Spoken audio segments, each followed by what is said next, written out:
बिस्मिल्लाहिर्रहमानिर्रहीम। अस्सलाम वालेकुम।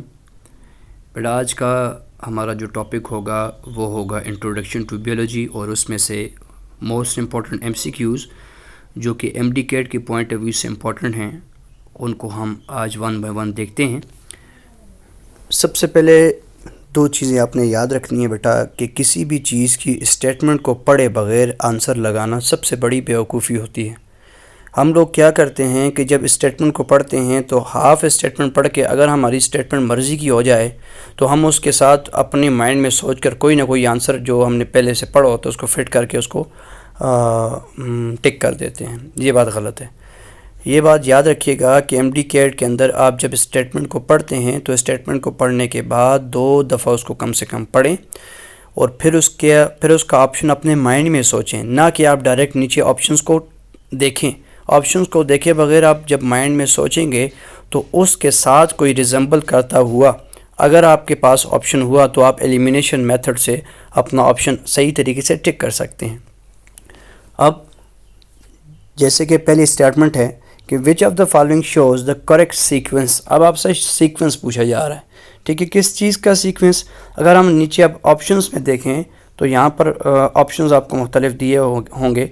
देखें, अब ये 9th क्लास की बायोलॉजी से उठाया हुआ है, 2nd chapter solving a biological problem में, कि हमारे पास आपको पता होगा कि किस तरह बायोलॉजिकल प्रॉब्लम को सॉल्व करते हैं। उसमें हम क्या करते हैं, सबसे पहले रिकॉग्निशन करते हैं, फिर ऑब्जर्वेशन करते हैं, उसके बाद देन हाइपोथेसिस करते हैं, उसके बाद देन एक्सपेरिमेंट करते हैं, और उसके बाद जो है फिर उस चीज़ की स्टेटमेंट की बेस पे हम कंक्लूजन रिज़ल्ट्स के बाद थ्योरी और ला पेश करते हैं।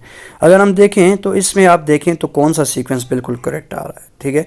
तो अगर हम इसमें सीक्वेंस नंबर 4 को देखें कि उसमें सबसे पहले आ रहा है ऑब्जर्वेशन। जाहिर सी बात है, सबसे पहले चीज़ को देखेंगे तभी हाइपोथेसिस पेश करेंगे, देन हाइपोथेसिस, देन स्टेटमेंट यानी लॉन्ग स्टेटमेंट थ्योरी, ठीक है। देन थ्योरी जब लॉन्ग टाइम के लिए सर्वाइव करेगी तो लॉ।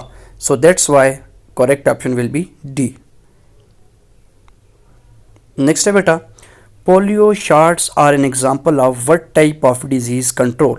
अब यहाँ पर कहते हैं जो पोलियो के शॉट्स लगाए जाते हैं वैक्सीनेशन की फॉर्म में या फिर आपके पास इंजेक्शंस की फॉर्म में, तो कहता है वो कौन सी डिज़ीज़ को कंट्रोल करते हैं। तो बेटा याद रखिएगा, वैसे तो अगर देखा जाए तो पोलियो आपके पास ट्रीट तो वैसे पोलियो को ही कर रहा है, लेकिन किस टाइप का ट्रीटमेंट है, तो ये ड्रग ट्रीटमेंट, जीन थेरेपी नहीं भाई, वो तो एक्सचेंज ऑफ सेगमेंट होगा, रिप्लेसमेंट ऑफ सेगमेंट होगा, इम्यूनाइजेशन या प्रिवेंटिव मेजर्स। तो इसमें आपकी ये इम्यूनिटी को बूस्ट अप करता है। So the correct option will be C, immunization. Next है बेटा आपके पास which of the following is a correct order. अब फिर आपसे ऑर्डर पूछा गया है तो सिंपल सी बात है, वही आपको पता होना चाहिए कि सेल हैं, सेल मिलकर टिश्यूज़ बनाती हैं, टिश्यूज़ मिलकर ऑर्गन बनाते हैं, और ऑर्गन देन मिलकर ऑर्गेनिज्म बनाते हैं, फिर ऑर्गेनिज्म मिलकर जो है कम्युनिटी यानी पॉपुलेशन, फिर कम्युनिटी, और उसके बाद जो है एक इकोसिस्टम, देन बायोस्फीयर बनाते हैं। So that's why the correct option will be C. Next MCQs है बेटा आपके पास, starch is an example of dish, यानी स्टार्च किस चीज़ की एग्जांपल हैं। तो macro molecule, micro molecule, mid level molecule है। और जाहिर सी बात है अब स्टार्च को देखें तो ये पॉलीसेकेराइड है, सो दैट्स वाई ये मैक्रो मॉलिक्यूल है। Option will be B. फिर नेक्स्ट है आपके पास which branch of biology deal with the structure of cell and their organelles. कहता है कौन सी बायो की ऐसी ब्रांच है जिसमें हम सेल और ऑर्गेनल्स के बारे में पढ़ते हैं। माइक्रोबायोलॉजी नहीं, बल्कि वो तो माइक्रो ऑर्गेनिज्म की होती है। मॉलिक्यूलर बायोलॉजी, पैरासिटोलॉजी या ह्यूमन बायोलॉजी, इसमें अगर हम देखें तो structure of cell and their organelles, तो ये मॉलिक्यूलर लेवल पर हम चीज़ों को देखते हैं। So that's why correct option will be B, molecular biology. Next है आपके पास बेटा, crocodile is a reptile and can survive in water. So all reptile can survive in water. This statement is an example of dash. अब देखें तो यहाँ पर हम deduction की 2 टाइप्स पढ़ते हैं, एक होती है डिडक्टिव रीजनिंग, एक होती है इंडक्टिव रीजनिंग। तो यहाँ पर एक होती है जो डिडक्टिव रीजनिंग होती है, तो वो आपके पास अगर देखें क्रोकोडाइल एक स्पेसिफिक है, तो फिर बात हो रही है सारे क्रोकोडाइल्स की, तो इसका मतलब ये स्पेसिफिक टू जनरल है, तो ये इन डिडक्टिव रीजनिंग होगा बी, डिडक्टिव में हम क्या करते हैं, जनरल टू स्पेसिफिक जाते हैं, लेकिन इंडक्टिव में हम स्पेसिफिक टू जनरल मूव करेंगे। नेक्स्ट है आपके पास kidney is an example of dish. Simple सी बात है, क्या किडनी एक टिश्यू है, क्या किडनी एक ऑर्गन है, क्या किडनी एक सेलुलर सिस्टम है या ऑर्गेनिज्म है? तो simple is B, organ is a correct option. Next है आपके पास population of different species living at the same habitat in the same time form a dish. कहता है मुख्तलिफ़ किस्म की जो पॉपुलेशन होती है जब वो उससे एक ही जगह पर रहे, ठीक है, एक ही वक्त में, तो हम उसको क्या कहते हैं? क्या हम उसको इकोसिस्टम कह सकते हैं, क्या हम उसको कम्युनिटी कह सकते हैं, बायोस्फीयर कह सकते हैं या microsystem? So the correct option will B community. जब भी पॉपुलेशन आपके पास होगी तो आपके पास जो है वो कम्युनिटी ही बनाएगी।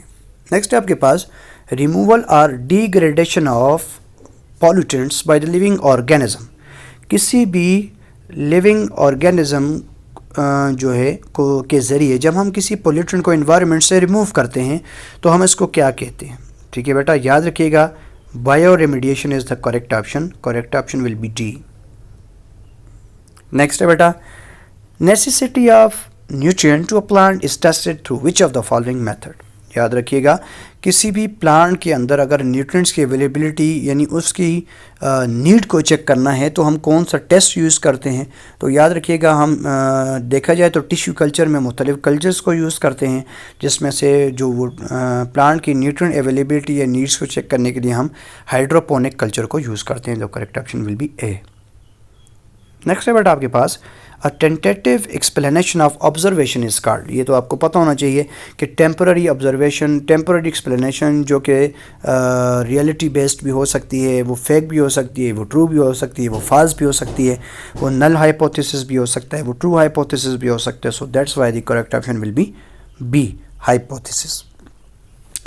Biotechnology deal with which of the following. कहता है इसमें बायोटेक्नोलॉजी आपके पास इनमें से किन चीज़ों के किस चीज़ को डिफाइन कर रही है, या हम ये कह सकते हैं कि बायोटेक्नोलॉजी इसमें हम कौन सी चीज़ को कह सकते हैं? Study of protozoa, water body in oceans, evolution या use of living in various processes. तो यहाँ पर करेक्ट ऑप्शन होगा A, use of living organism for the welfare of humanity. Next है बेटा आपके पास which component of the cell is concern with cell secretion. अब सेल के अंदर कहता है कि तमाम की तमाम सिक्रीशंस को कौन कंट्रोल कर रहा है, ये सिक्रीशंस कौन रन करवाता है? तो याद रखिएगा, इसको डिस्कवर्ड किया था कैमिलो गोल्जी ने।